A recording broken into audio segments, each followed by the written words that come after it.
stuff you got to know before You drink your water. you drink your water.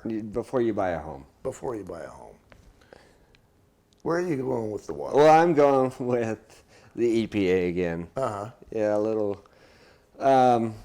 So they, about, let's say, what was this, 6 or 7 years ago, they came out with new codes for plumbing. And a lot of these plumbing, my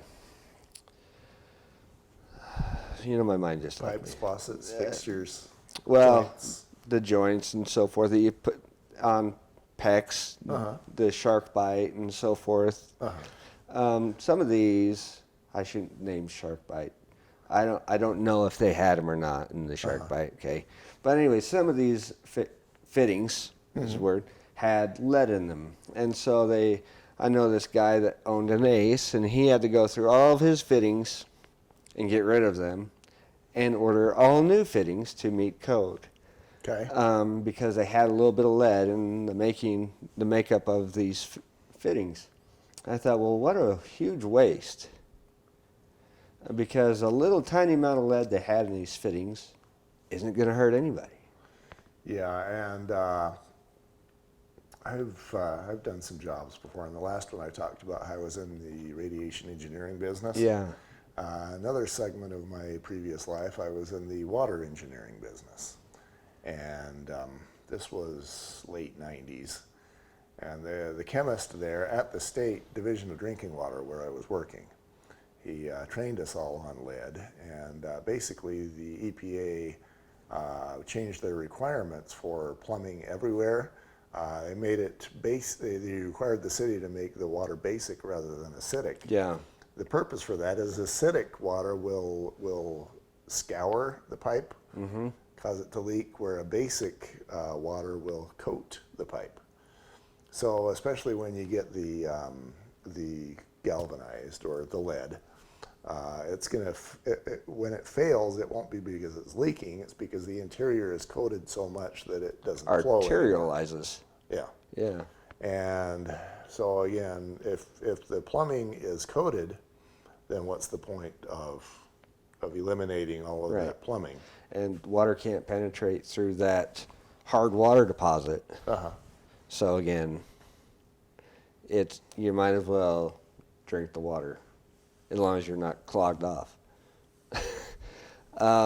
So, funny thing, I had a home, 1950s. I bought a home, and the worst thing that came from these galvanized pipes was iron coming into my incinerators, clogging my faucets off. Okay. I think that's the worst thing that can happen to you with the galvanized piping. Arterializing and clogging kind of goes together. Okay. So that's lead, and I got some training on how to sample for lead. You're supposed to do it first thing in the morning after the lead in the pipes has had a lot of time to mix with the water. Yeah. And then this is called a conservative assumption. You're assuming that the water that you drink for the rest of the day has the same lead concentration. Oh. But lead has been found to cause unborns and newborns to have issues. Yeah. And lead and lead-based paint can do the same thing. Yeah.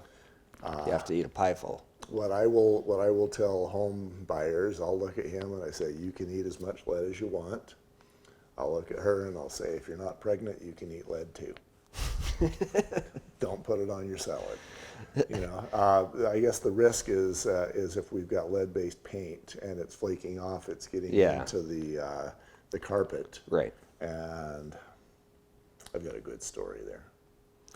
Well, I actually I read up on a study about lead, and you're actually more likely to get lead poisoning through the burning lead that's coming in, the smoke off of the lead, than you are if you were to eat a big chunk. Yeah, it makes a certain amount of sense, because maybe the lead itself might be encapsulated in the paint.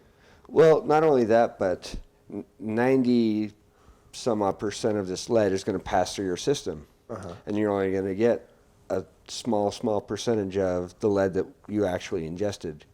And then if you were to inhale it, you're taking on 90% of that lead and exhaling a small percentage. Different pathway, one through the lungs and the other through the Right. digestion system. Right. That was hard for me to say.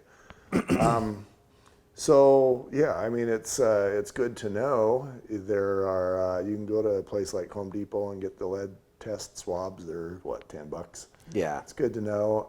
And what I found is, like let's say you got a home that was built in the 70s or earlier. Mm-hmm. They stopped doing lead in the late 70s, lead-based paint.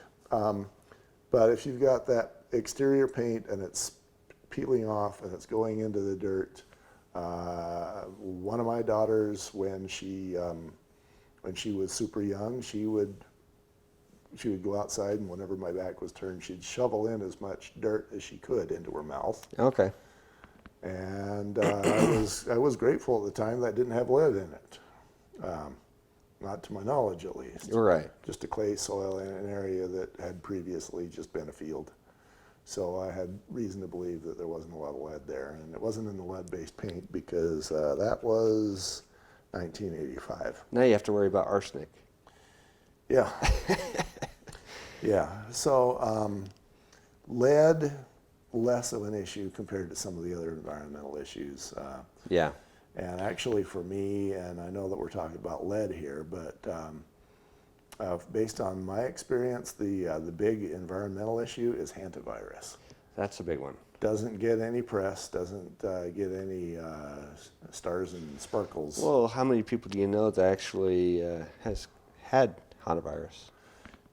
I wouldn't think any, but as I was training my realtors, Yeah. I'd get at least one student in every other class. Really? Yeah. That is amazing, actually.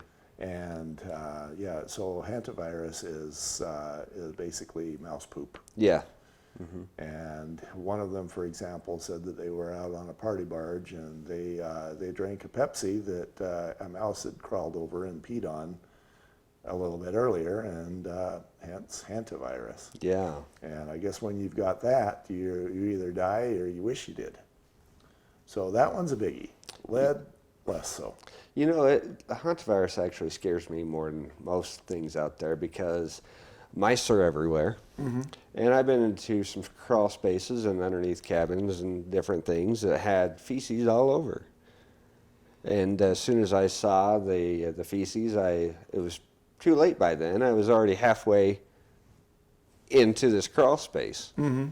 And on my way out, I'm like, man, I should have noticed this before. Yeah, and now you realize you're getting that stuff on your hands, and most importantly, as you're crawling around there, you're disturbing those. Oh, and the dust comes up. Those feces. Yeah, it gets into your lungs, and you're one suffering dude. Yeah.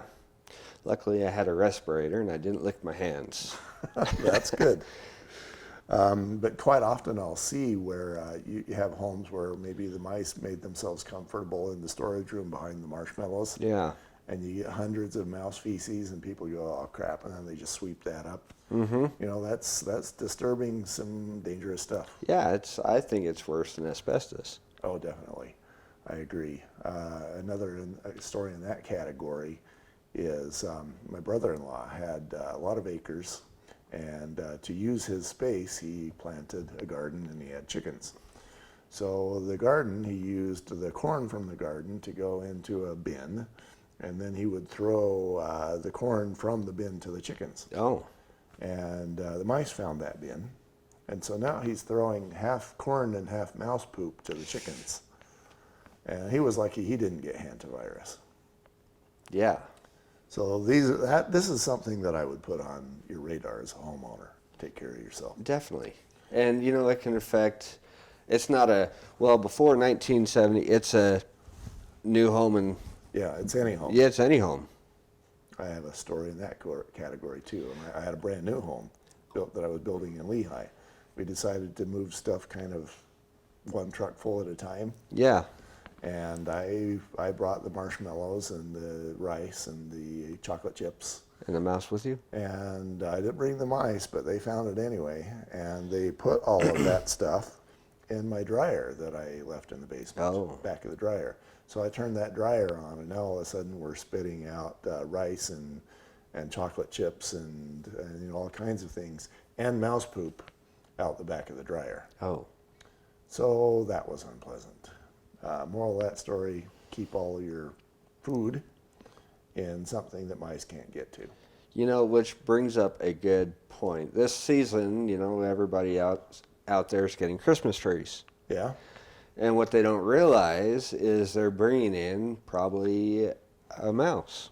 My wife has had plenty of experience in that. I did too when I was a kid. And then I learned about hantavirus and the feces and how dirty mice are. Uh-huh. And I remember chasing the mouse around the house and trying to get it outside and saying, wow.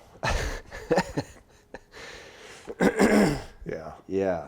I had one that was scurrying around my bedroom, and that bedroom had flooded in the past, so the carpet had shrunk. Yeah. And there was just the carpet tack strip that was exposed. I had a racquetball racket. Oh. And he hid above the tack strip and below the a bike tire that I had. So I mashed him with the racquetball racket, and that smashed him from above and skewered him many times from beneath. He was dead. Viewer beware. Yeah. So, I don't want to say that every home inspection item lead rate on asbestos, carbon monoxide is a non-problem. Carbon Yeah. monoxide especially can kill you. Faster than hantavirus. That's a biggie along with the hantavirus. But so I don't want to say that everything is overblown, but some of them are, and some of them are not nearly blown enough. Well, every home will have a mouse or two. Mm-hmm. There's no way of avoiding it. Right. It's the quantity that you were concerned about. If we're in the attic and we see trail upon trail and it's an I-15 corridor for mice, then we start to worry, and hey, where is all the feces going and what are the mice up to? I've got a good friend who had a snow shack, snow cone shack. Yeah, And during the winter, she stored all of that sugar, et cetera, down in the basement. Mice found that, and then so that was dinner. And then they would live in the insulation in the walls because she hadn't then finished basement. Oh. So it just had the insulation on so you there. have the shelter and the food. Yeah, and she made a very nice home for hundreds of mice. So one day we discovered that, and we decided to do some eliminating. We found that the mice are a lot faster than humans. But, and she ended up having to hire an exterminator, and he killed them all. But, the most important part of that story is, don't store sugar, et cetera, down in your basement. It could have been avoided. Yeah. Yeah. The attention to detail, there's a reason why the military says that. He knows something about that. Yeah. So yeah, huge issues should be avoided by paying attention to the smallest of details. And the things that you think are just small can turn into big. Let's say, like, if you have one or two mice in the home and you put cat food on the floor for your cat, two mice can make how many other mice? Hundreds in no time. Yeah.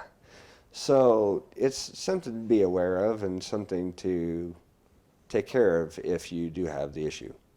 We'll finish up with two more subjects in our next segment. Okay, what have we got? Carbon monoxide and asbestos. Why did I lump these? Those are two big ones. Well, get them all done at once. Okay, Ryan, stuff you got to know before you go buying a home. In this one, I want to talk about two subjects that probably each deserve their own segment, but we're going to lump them anyway. And that's carbon monoxide and asbestos. Oh, buckle up. Buckle up. So, carbon monoxide.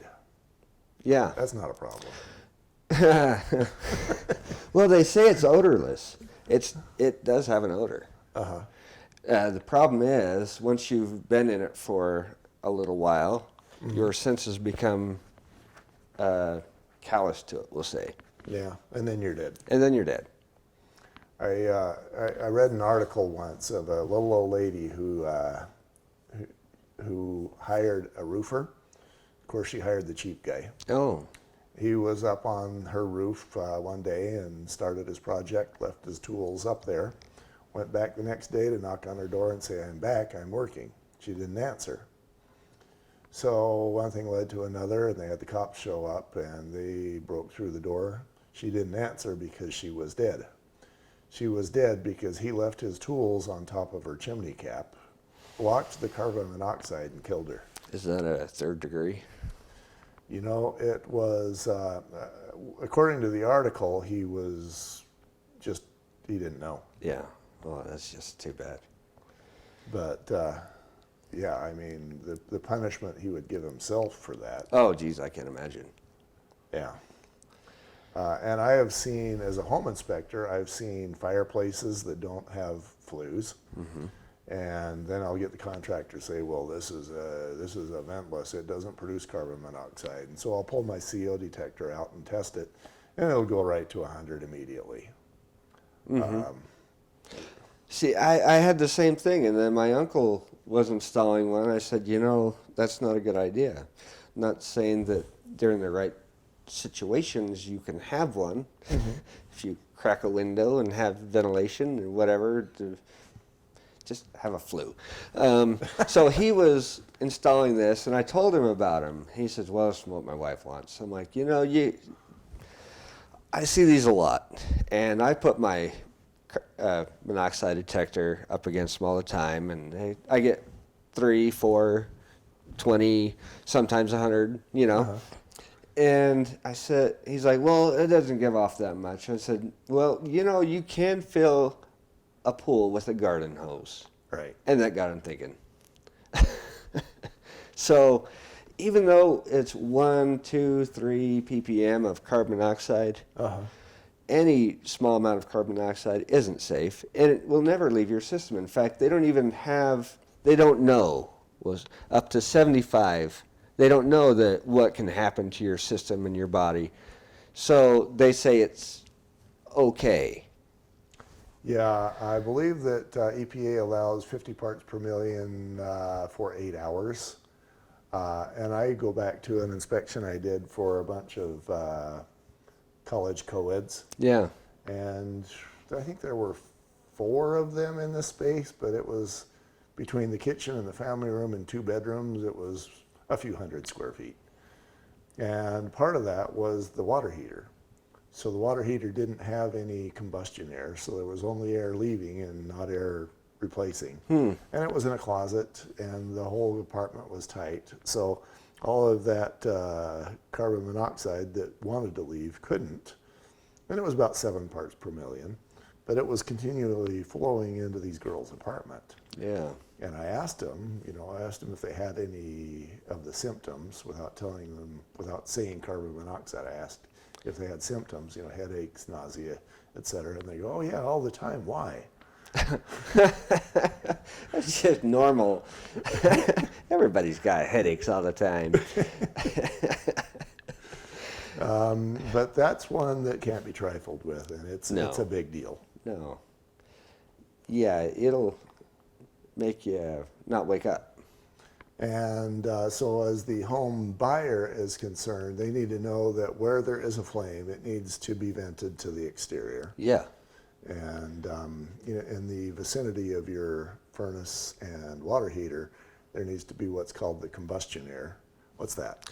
Well, that's where your furnace or your flames from any unit really draws in the outside air inside to burn, because otherwise what air are you burning?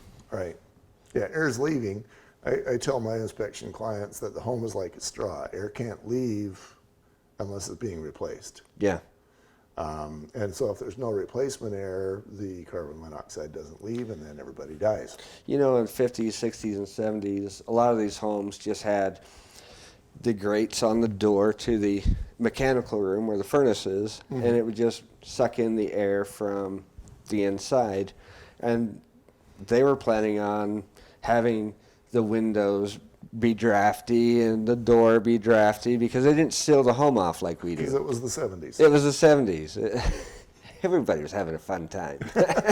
So on these older homes, it was drafty, and they could get away with it, whether they knew it or not. But they could get away with it. It wasn't a problem then, but now we have tighter homes. Oh, we're sealing them off tight where you could put a pole in and not have it leak. Right.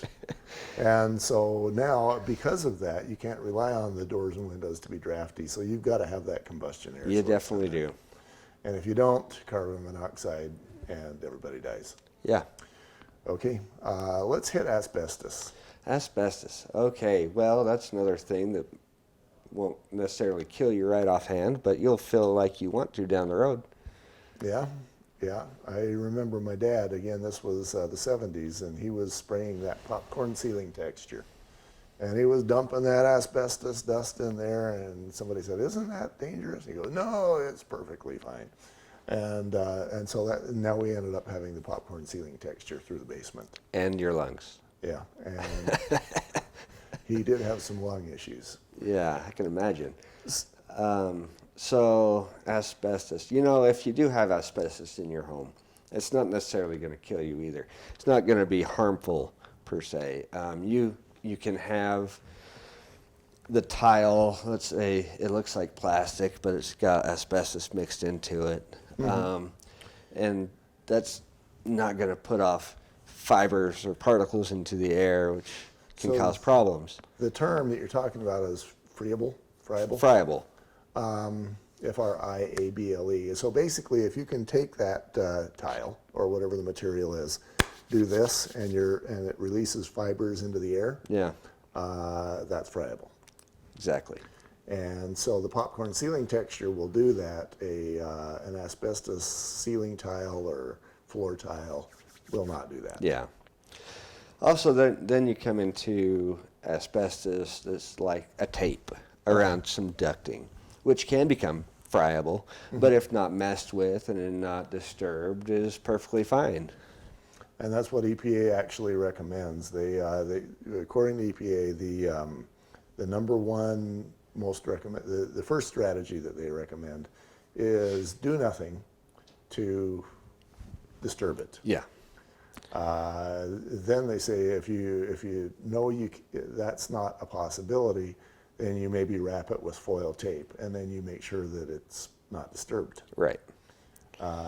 Only as a last resort do you actually remove that, because the act of removing asbestos does what you don't want to do. That releases fibers in the air. Yeah.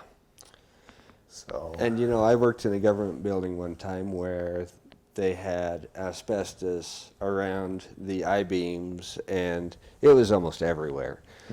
And it was SOP, standard operation procedures, for the government to come in every so often and take air test sampling if there's getting any asbestos into the air. And I think if you do have asbestos in your home, that'd be a good idea to do biannually. One thing people do is actually they'll paint it. Yeah. And of course, painting it with a roller, not a good idea. No. They'll spray it, and that's great until you've got to basically tear the home down, and then Right. it's impossible.